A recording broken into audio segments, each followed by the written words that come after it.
Vous faites bien de nous rejoindre pour le tour de l'actualité. Bienvenue, voici le sommaire.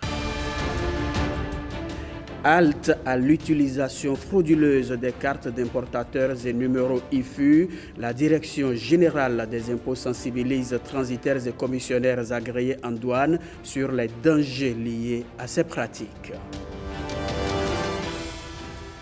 Bientôt Noël, retour sur les origines de la fête et point des préparatifs du pèlerinage annuel des chrétiens célestes à Semepoji.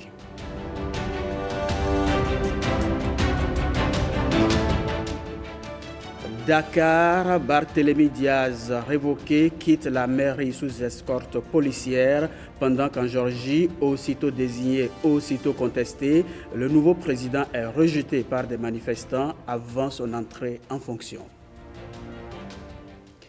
Ouvrons ce journal par les relations entre le Bénin et l'Union européenne. Elles se renforcent au fil des jours, selon l'ambassadeur de l'Union européenne près le Bénin. Il faut dire que Stéphane Moun a fait cette déclaration au terme d'une audience cet après-midi au cabinet du président de la Cour constitutionnelle. On l'écoute.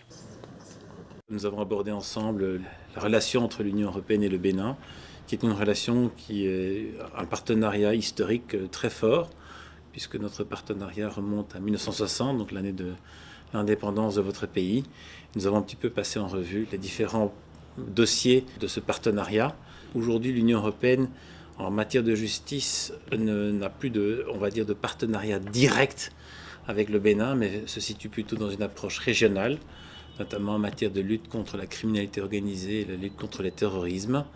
Mais par contre, l'Union européenne est très présente encore d'un point de vue bilatéral dans les domaines de la formation technique et professionnelle, le domaine des infrastructures, les énergies vertes et renouvelables. Donc voilà, nous avons vraiment, c'était un entretien de courtoisie donc pour vraiment faire connaissance et comme je l'ai dit au président de la Cour constitutionnelle, j'espère que ceci n'est qu'un premier rendez-vous qui sera suivi d'autres. Et donc la Cour constitutionnelle est évidemment un organe extrêmement important dans l'organisation de votre pays. Et donc voilà, nous avons vraiment eu l'occasion. C'est un échange tout à fait informel, même s'il garde toujours un caractère solennel. Comment promouvoir le civisme fiscal? La réponse, selon la Direction générale des impôts, réside dans la sensibilisation des transitaires et commissionnaires agréés en douane. Une sensibilisation pour décourager l'utilisation frauduleuse des numéros d'identification fiscale unique IFU et des cartes d'importateurs dans les opérations douanières et commerciales. Témoins de la séance, Benjamin Denayon et Ulvaeus Balogun. Le numéro IFU et la carte d'importateur sont des pièces uniques d'identification attribuées à chaque contribuable dans le cadre de ses activités économiques. Leur utilisation frauduleuse, notamment dans le commerce, constitue une menace pour les recettes fiscales de l'État. Le trafic de cartes d'importateur consiste pour certaines sociétés d'utiliser les documents de création, à savoir la carte d'importateur et le numéro d'identifiant fiscal d'une autre société pour faire passer les opérations douanières, que ce soit à l'exportation ou à l'importation. Alors donc l'objectif de cette fraude, c'est faire en sorte que la société qui est la réelle destinataire ou la réelle maître d'affaires dans cette opération ne laisse pas de traces dans le système informatique de la douane, afin donc d'échapper aux impôts sur le plan intérieur. Un phénomène aux conséquences dommageables qui interpelle la Direction générale des impôts, qui sonne ici l'alarme face aux transitaires et commissionnaires agréés en douane. Nous avons voulu vous sensibiliser pour que vous puissiez comprendre les conséquences de ces genres d'actes et éviter les fois à venir d'utiliser les numéros IFU d'autres personnes pour opérer. Cette sensibilisation a permis aux participants d'être instruits sur les risques juridiques liés à l'utilisation frauduleuse de l'IFU et de la carte d'importateur, notamment les sanctions administratives et pénales prévues par le Code général des impôts et les textes douaniers en vigueur. Rechercher des solutions consensuelles aux difficultés des populations de Cotonou, la mairie multiplie les rencontres dans ce sens. La dernière en date a connu la participation de plusieurs élus locaux. Les échanges ont débouché sur des propositions d'action. Voici le point avec Herman Rodrigue-Amega et Edmond Humbo. À pas assuré, son cartable sous le bras, Timothée ne vient pas aujourd'hui à la mairie de Cotonou pour des causes administratives. Loin de là. Je fais partie du comité de gestion du centre de santé de Missessin, qui est un centre de santé situé dans le 4e arrondissement de la ville de Cotonou. Et cet hôpital public dont il maîtrise bien les contours est en proie à des difficultés en ressources humaines. Alors Timothée a choisi de poser son problème directement aux autorités municipales à l'occasion de la rencontre de reddition de comptes qui est une activité statutaire de la mairie. Il y avait des agents communautaires qui étaient pris en charge par la mairie de Cotonou. Il y a de cela 1 an, il y a une d'entre elles qui est allée en retraite. Et depuis là, on n'a pas eu de remplaçant. À ses assises à cœur ouvert, Timothée n'est pas le seul à poser les problèmes de sa communauté. Et regardez aussi surtout les femmes. Ici, tout le monde ou presque a quelque chose à dire. Nos élus locaux ne touchent que 5 000 francs par session et il n'y en a que 4 dans l'année. La plupart du temps, une plainte à formuler. Toujours une doléance à faire. En l'absence du maire, c'est le deuxième adjoint secondé du secrétaire exécutif qui recense les préoccupations. Ils ont évoqué des choses que nous connaissons déjà, mais nous avons rassuré les populations en leur expliquant que nous avons opté pour avancer avec méthode. Un peu comme cela se fait au niveau supra avec l'État central. Avec méthode, nous avons fait un état des lieux d'abord et évaluer les besoins et nous avons orienté en fait des investissements. 2025 est donc annoncé comme l'année des grandes réalisations. Plusieurs projets liés à la mobilité urbaine, la construction d'infrastructures socio-éducatives sont annoncés. Nous sommes aujourd'hui la première commune qui a reçu son approbation en termes de budget. Nous avons déjà commencé par préparer les documents préliminaires qui vont permettre donc de mettre en exécution le budget. Des assurances pour permettre à Timothée et aux autres élus locaux de prendre leur mal en patience en attendant le déploiement de la politique municipale pour soulager les peines des administrés. Le haut-commissaire à la prévention de la corruption face à des collégiens et étudiants, Jacques Migan, est allé sensibiliser les apprenants du lycée technique Koulibaly et de l'école nationale d'administration sur les méfaits de la corruption. Une causerie débat pour semer les graines de la bonne gouvernance à la base. Gloria Oni, Simovio.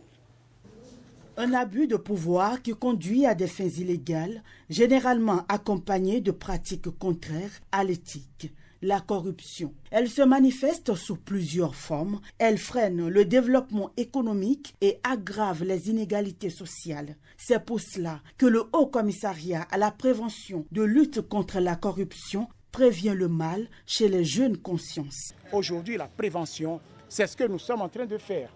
Échanger, éduquer, sensibiliser et vous aurez les résultats.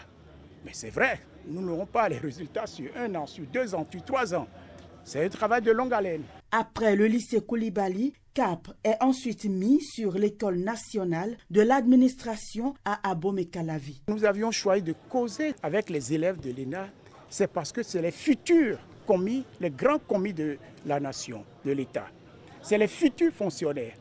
Et c'est voir avec eux ce qu'ils comprennent, ce qu'ils entendent par l'intégrité homme intègre. Nous voulons, par la culture d'intégrité, former ces professionnels de demain, ceux qui seront dans l'administration, dans des entreprises, autrement dit ceux qui feront la nation béninoise de demain, pour que ce progrès économique, ce dynamisme que nous voyons au jour le jour, là, puisse avoir une perpétuité. En tant que jeune, ce que je compte et ce que je vais mettre sur pied pour que la corruption ne passe pas par moi, c'est le travail bien faire. C'est le travail excellent, c'est la rigueur qu'il faut exercer sur moi-même. Je ne dois pas être une source de corruption, que je dois lutter, sensibiliser aussi les membres de ma famille et mes camarades contre ce phénomène. Le Haut Commissariat à la prévention de lutte contre la corruption sensibilise pour la réduction des actes corruptifs et la répression en cas de flagrant délit de corruption. Bientôt Noël, à quelques jours de la célébration, nos reporters Abdelouf Idrissou et Dorcas Tito Tchaledji nous proposent un retour aux origines de cette fête. Chrétienne, païenne ou familiale, la Noël a évolué au fil du temps. C'est la belle nuit de Noël, la neige étend son manteau blanc et les yeux tournés vers le ciel, à genoux les petits enfants. D'origine païenne, la date du 25 décembre marquait autrefois la naissance annuelle du soleil, célébré comme le solstice d'hiver, ce moment où les jours commencent à s'allonger et où le soleil brille avec plus d'éclat. C'est vers l'an 300 à Rome que cette date a été adoptée pour célébrer Noël dans le but de christianiser les rites issus de la culture populaire. Lorsqu'on essaie de tenir compte de différents aspects, partant de la vie de la naissance de Jésus jusqu'à un niveau donné, on constate qu'il y a plusieurs événements qui ont donné raison au Père de trouver un jour pour se rappeler de la naissance de Christ. Et comme ce jour que célébraient les païens était dans une confusion parce qu'on n'est pas appelé à adorer le soleil est une créature, il faudrait que l'adoration soit orientée vers le Créateur. Et c'est dans ce sens que les pères de l'Église ont orienté le monde entier vers la réalité qui est Jésus-Christ. Auparavant, la fête de Noël n'était pas la fête que nous célébrons aujourd'hui. C'est une fête qui a été dès aux origines au niveau païen. Païenne de telle manière que c'était la fête du soleil que les Juifs essayaient de vivre. Mais en ce moment-là, avec le roi Constantinople, l'Église est arrivée à se reprendre, où maintenant les gens étaient prêts à pouvoir accueillir l'Évangile. Et pour pouvoir montrer la parole de Dieu aux gens, maintenant Constantinople a proposé à ce que nous ne célébrons plus la fête du soleil, mais nous puissions célébrer la fête de Noël. Peu à peu, le 25 décembre s'est intégré dans la religion chrétienne jusqu'à devenir la date officiellement reconnue comme celle de la naissance du Christ. Cependant, à ce jour, aucun document historique ne confirme précisément la date de naissance du Sauveur du monde. Noël, c'est aussi le sapin décoré, un symbole partagé par plusieurs cultures de par le monde. Comment le sapin a-t-il pu se tailler une place de choix dans la tradition de Noël? Élément de réponse avec Ronald Robinson et Olviga Messan. Beau sapin, roi des forêts, tu gardes ta parure. Décembre. Une période dans le monde entier où sortent les sapins, symboliques de la Noël. Une pratique antique qui n'a a priori aucun lien avec la Noël jusqu'à ce que l'évangélisation lui en trouve. À partir des réalités des gens, on essaie de voir ce qu'on peut adapter à l'évangile pour que les gens s'intègrent mieux. L'arbre signifiait déjà ce qui apporte un renouveau, une vie nouvelle. C'était déjà une pratique dans les habitudes des Égyptiens, des Romains, des Hébreux. Et il y a un moine irlandais qui était allé évangéliser les Germaniques pour leur faire comprendre l'arrivée de Jésus. Il a disposé des bougies et des arbres en forme de croix. Il y a aussi un certain Saint Boniface. D'après l'histoire, dans un village allemand dénommé Jesmar, l'évêque Boniface, armé de foi, est allé abattre à l'arrache un redoutable chêne, renversant ainsi un culte païen qui sacrifiait au pied de ce vieux chêne un humain, généralement un petit enfant, à Thor, le faux dieu du tonnerre. L'évêque montra un petit sapin qui se trouvait derrière le chêne abattu et déclara en substance « Ce petit arbre est le bois de la paix, le signe d'une vie sans fin. Voyez comme il pointe vers le ciel, qu'on l'appelle l'arbre du Christ enfant. Rassemblez-vous autour de lui, non pas dans la forêt sauvage, mais dans vos propres maisons. Là, il n'abritera pas d'actes de sang, mais des dons affectueux et des rites de bonté. » Impressionnés et émerveillés, ces Allemands s'étaient convertis. Pour nombre de chrétiens, cet arbre est religieusement neutre. Cette façon de faire n'a pas une origine théologique ni liturgique. Maintenant, si on veut forcer un peu, on peut dire que voilà, comme le Christ est désormais l'unique soleil, donc le soleil donne la vie et le reverdissement de la nature, ça peut être l'interprétation du Christ qui donne la vie, mais en réalité, on n'en est pas là.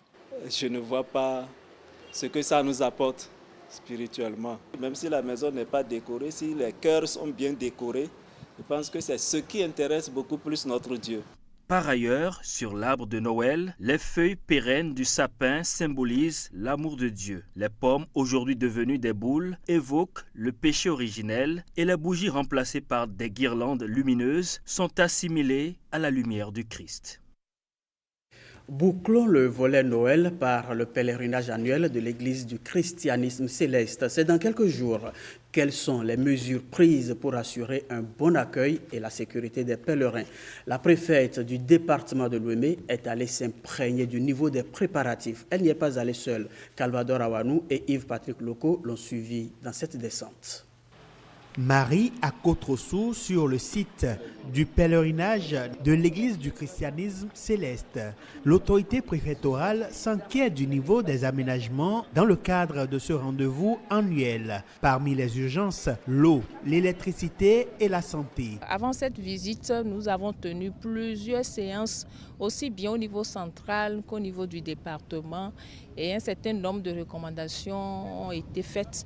Donc c'est le lieu pour nous de descendre. Nous n'allons pas rester dans les 4 murs de la préfecture pour dire que tout va bien. On est venu toucher du doigt la réalité pour voir ce qui reste à faire. Au plus tard, le 24, tout doit être prêt. Et j'ai la pleine conviction que le pèlerinage de cette année 2024 sera encore meilleur que 2023. La dynamique d'amélioration progressive des conditions de déroulement du pèlerinage prôné par le gouvernement est en train d'être effectif. La sécurité, point névralgique de la rencontre qui draine du monde, du Bénin et d'ailleurs, préoccupe.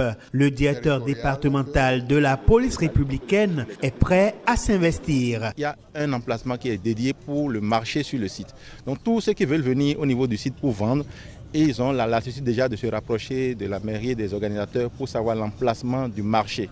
Donc nous ne voulons pas avoir des déambulants. Il y aura un dispositif sécuritaire le long de la berge lagunaire pour empêcher que des pèlerins aillent nager pour être noyés ou bien être emportés par la mer. Depuis 2 mois, la commission sécurité était déjà à pied d'œuvre et déjà sur le site pour préparer les éléments de sécurité. Nous sommes presque prêts pour accueillir le pèlerinage de l'Église du christianisme céleste 2024. Des échanges fructueux ont eu lieu entre l'autorité préfectorale et les responsables à divers niveaux impliqués dans l'organisation du pèlerinage annuel des chrétiens célestes dans la commune de Semek-Podji. Des recommandations ont été faites et la police républicaine souhaite le respect strict des mesures édictées.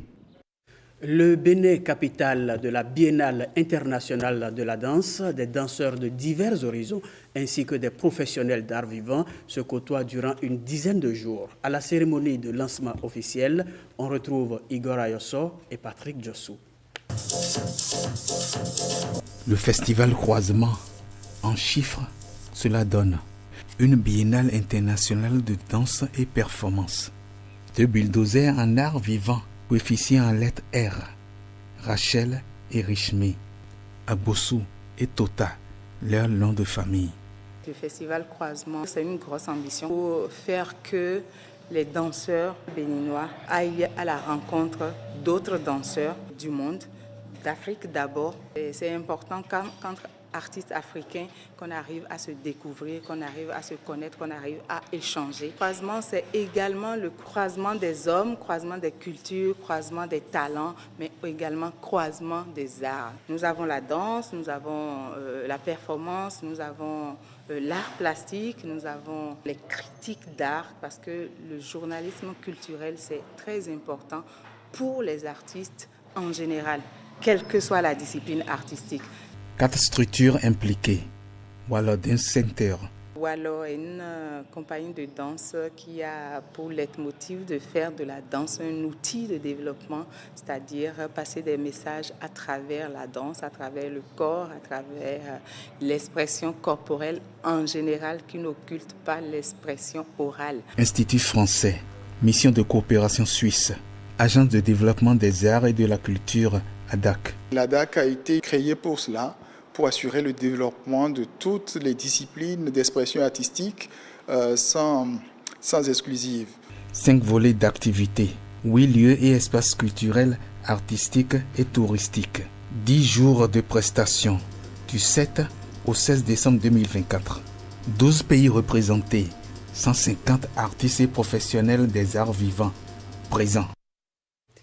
De la danse, passons à la littérature à présent. Allons à la découverte de 3 ouvrages. Des ouvrages utiles pour les jeunes entrepreneurs et même pour les entrepreneurs avertis.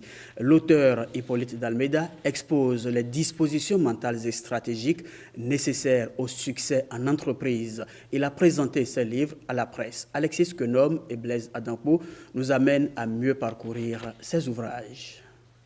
Aujourd'hui, avec un important pourcentage de jeunes, des inquiétudes sur l'avenir se dessinent.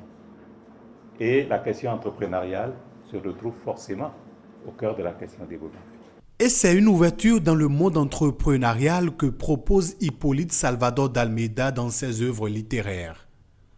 Fort d'une carrière riche et marquée par des responsabilités, l'auteur transmet son expérience à travers 3 romans. Le premier est intitulé « L'esprit au service de l'entreprise, penser autrement pour agir efficacement ». Il met un accent particulier sur 2 choses.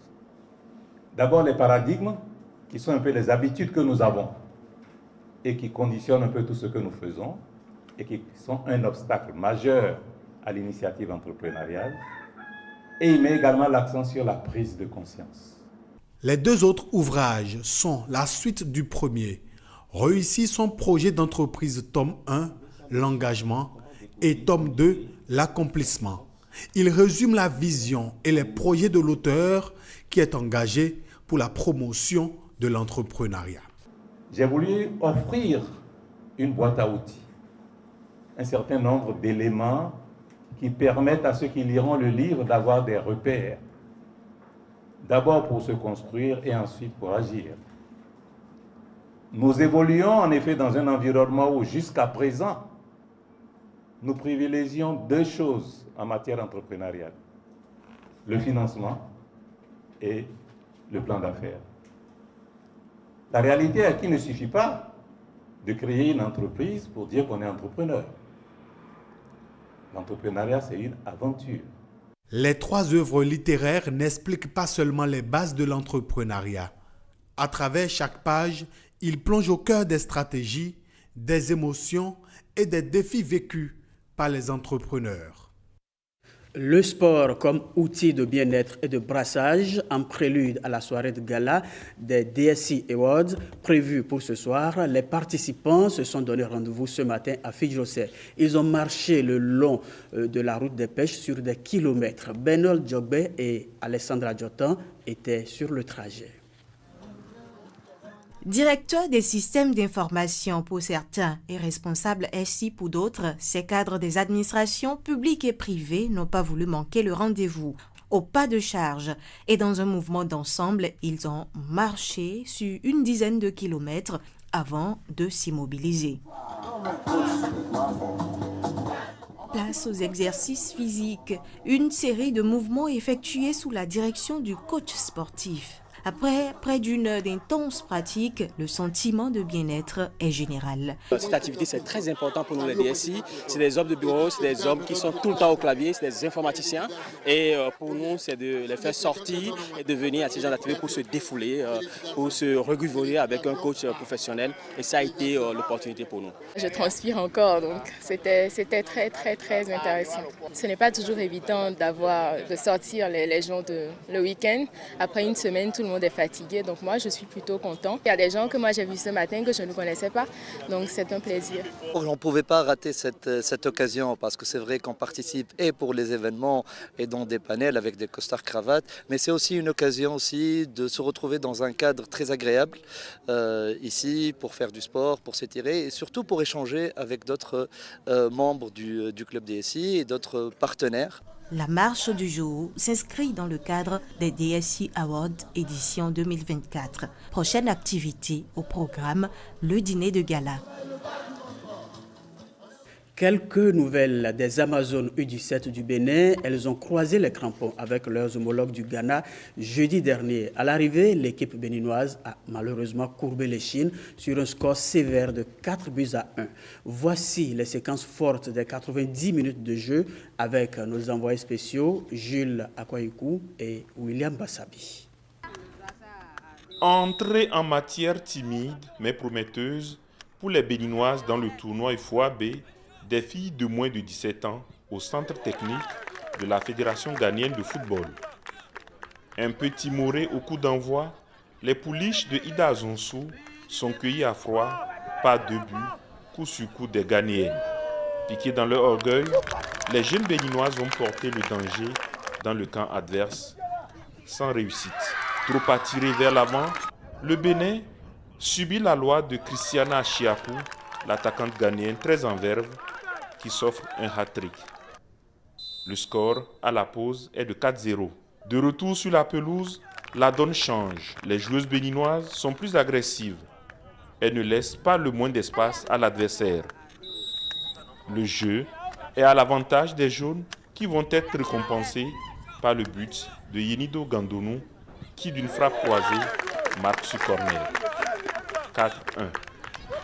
Les Ghanéennes accusent le coup et sont peu dangereuses. Le score lui ne change pas jusqu'au coup de sifflet final et augure d'un match très disputé samedi pour l'acte 2 de ce Ghana-Bénin de l'UFOAB U17 filles. Les filles ont essayé de mettre un peu en application et ce qui a été dit dans les vestiaires, la réaction a été vite. Elles ont défendu, elles avaient joué en première mi-temps avec beaucoup de peur dans le ventre. Et donc en deuxième mi-temps, on leur a juste demandé de se libérer, de jouer comme elles ont l'habitude de jouer, de démontrer ce qu'elles savent faire de mieux. La deuxième partie, on a beaucoup communiqué entre nous. On s'est encouragé, on s'est dit des mots qui peuvent nous donner le moral haut. Et on s'est encouragé ensemble, notre force, on a pu tenir face au Ghana en deuxième partie. Dans l'autre match du jour, le Nigeria, grandissime favori de la compétition, s'est baladé devant le Niger, battu sur le score sans appel de 9-0. 5 pays, le Bénin, la Côte d'Ivoire, le Niger, le Nigeria et le Ghana, pays hôtes, prennent part à ce tournoi.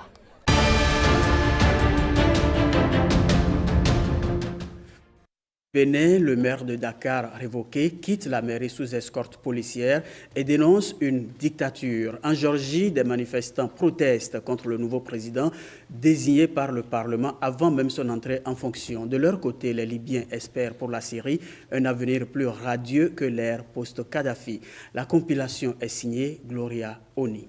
En Libye, des habitants observent la chute du régime syrien avec un mélange d'appréhension et d'espoir que leurs frères moyens orientaux réussissent mieux que le pays nord-africain, encore instable et divisé 10 ans après la chute du dictateur ou du guide Kadhafi.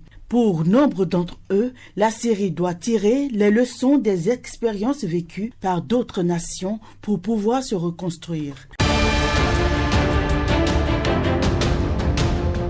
Révoqué, le maire de Dakar quitte la mairie sous escorte policière et dénonce une dictature.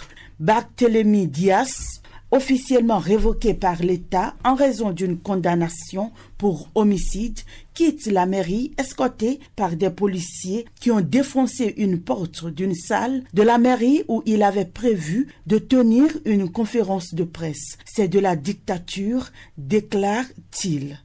Vous voulez que je fasse le point de presse dans la rue, c'est encore beaucoup plus dangereux. Et vous savez très bien que l'acte est illégal. Regardez, ça c'est la presse. La presse, vous savez qu'elle est consacrée par des lois. Ils sont venus pour couvrir un événement d'une autorité qui est encore en fonction. J'ai un recours introduit, j'ai encore 10 jours.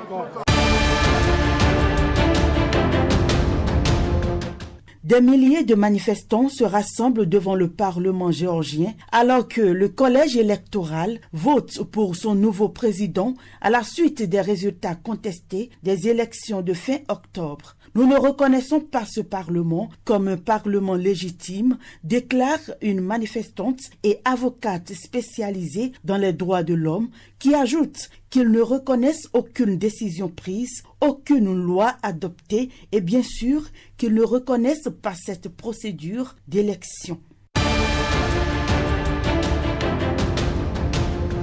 Ici se referme le journal. Prenez du plaisir en compagnie de nos programmes.